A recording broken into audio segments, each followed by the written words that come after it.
Now part 2 of painting fur will be primarily focused on the layering technique rather than those individual strands and clumps of fur. At least after today you'll get some very good ideas on how to create depth when painting curly fur. So let's get the brushes wet and let's get started.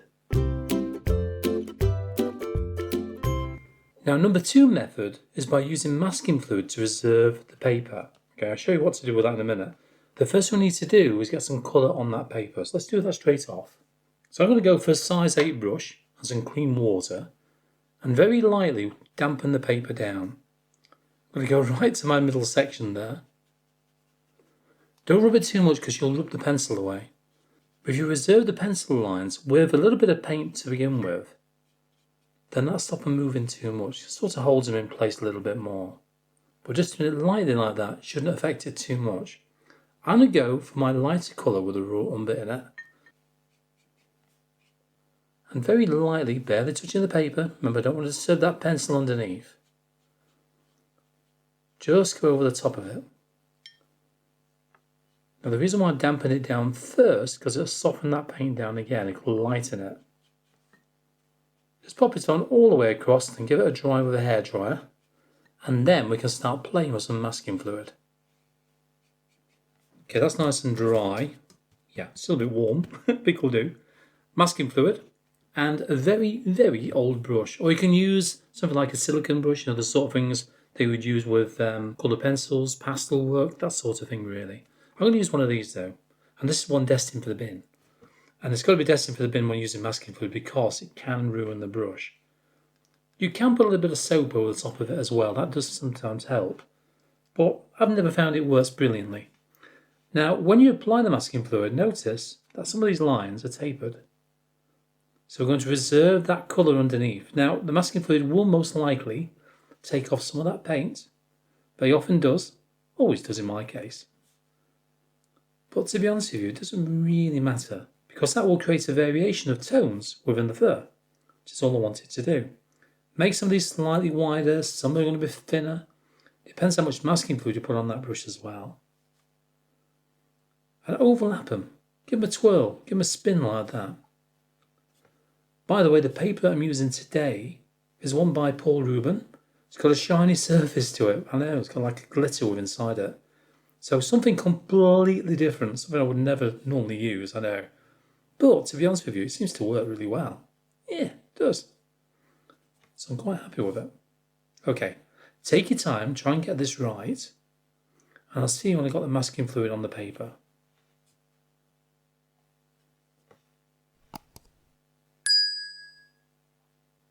Okay, let that dry and then we'll put some colour over the top.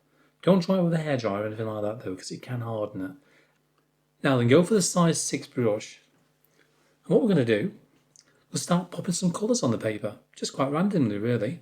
Go for your lightest colour first of all, pop it on. Just pop it on. Like that. As simple as that. All over the top of that masking fluid.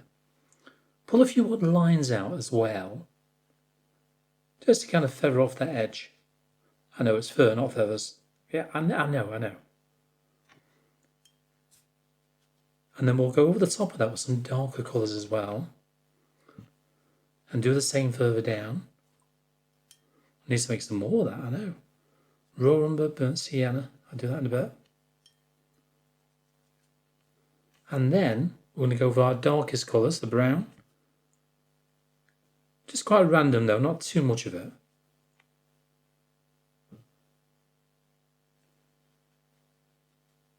Don't put it everywhere either, just in random places.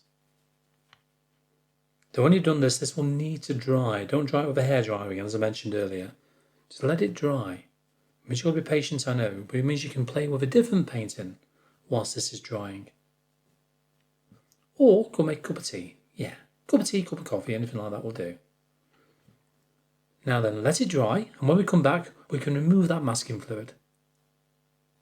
Okay, that's nice and dry. Slightly warped on the paper at the moment, but that will dry nice and flat eventually. Okay, dry, clean fingers. 1 or 2, whichever you want to use. Doesn't really matter. Then remove that masking fluid. Just like this, like. So you got to do. And as you can see, that will reveal that colour we left underneath. Probably tainted down a little bit, probably taken a little bit of that colour off, but that's okay. Then all we need to do thereafter is start to paint in each individual hair. The way we did up there, but this time we've already reserved those hairs on the paper, just by using some masking fluid. And yeah, clever, isn't it, really? What a different idea that is. I'll show you what to do next. Make sure it's all off, by the way. I do like that method, you know, it's good fun, isn't it? Then all you need to do then is get your size 2 or size 00, anything like that will do. Then start to define the shapes within there. Now, I might use this colour first of all. Bit of masking fluid in there, let's get rid of that. Then start to pick out the shapes, try and carry them on from where you left off as well. So we've got a line coming down here, bring it around, we've got a line coming down there, bring it around.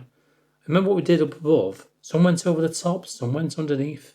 So they all vary, don't they? They really do. So play with the idea. Make it up as you go along, but keep following all these lines we've already reserved. As you can see here, so I might just continue that one over the top. Like that. Then this one, this little thin area here, can go underneath that one. That's all I'm going to do all the way through. Just vary it. For example, there's a very long one here, so what I'm going to do, I'm going to have that one go over that one. Yeah, go over that one. And then, I'm going to carry it on that way around. Then that will go underneath this one here. So you got one coming down, then that can go underneath that one there. See what I mean? Then that one can be split there, just vary it. Then this one can be a continuation of that one there. Just by playing with the way that the fur lays, and also the layers within the fur as well. Have fun with it, and take your time, there's no rush. Never rush a painting, remember that. So all I'm effectively doing here is just mapping it out. That's it. The same we did up above. Nothing different to that really, other than we've obviously reserved the paper and also lots of these lines. So effectively it's actually saved us quite a bit of work. Not that we should be rushing the painting anyway, we know that. But it's good to know there are shortcuts there if need be. But when you apply masking fluid, you've got to really consider where you're going to place it. The shapes, the curves, the thickness of those lines and so on. So important. And every line you create is going to be individual. Well, just like the way these are now, aren't they? They are all very, very different. And now you can see this one starting to blend in with the one above, isn't it? Starting to. So now I've mapped everything out, I can start to fill it in. So in other words, water down whatever your colours anyone will do. I'm going to go for the lightest one first. Nice and watery like that. Then start to add in some basic details inside some of these hairs. Don't overload that brush though. Just a small amount of paint is all you need. It's all about adding detail into the hairs now, but not too much. Remember, these need to be fairly light, don't they? We've already got colour on the paper, which we'll put on to begin with. So we don't need a great deal on there. And just a little bit more definition between the colours. And the same process as we did above, what we'll do, we'll darken certain sides like we did here, you know. So where this hair lies over the top, the one underneath shows it goes underneath because we've got a little bit of a shadow just there. So that's what we need to do. Once it goes into the creases and the folds, deeper into the fur, darken that end down, just fade it back out again to the lighter area. And we'll obviously do the same with these as well. You can see the transition line just around there, look. Just coming all the way down. Now the next technique will be lifting off, and I'll see you in the next part when we do that. But for now, if you want some more tips on how to paint fur in watercolour, have a look to the top right hand corner of the screen. I'll see you there.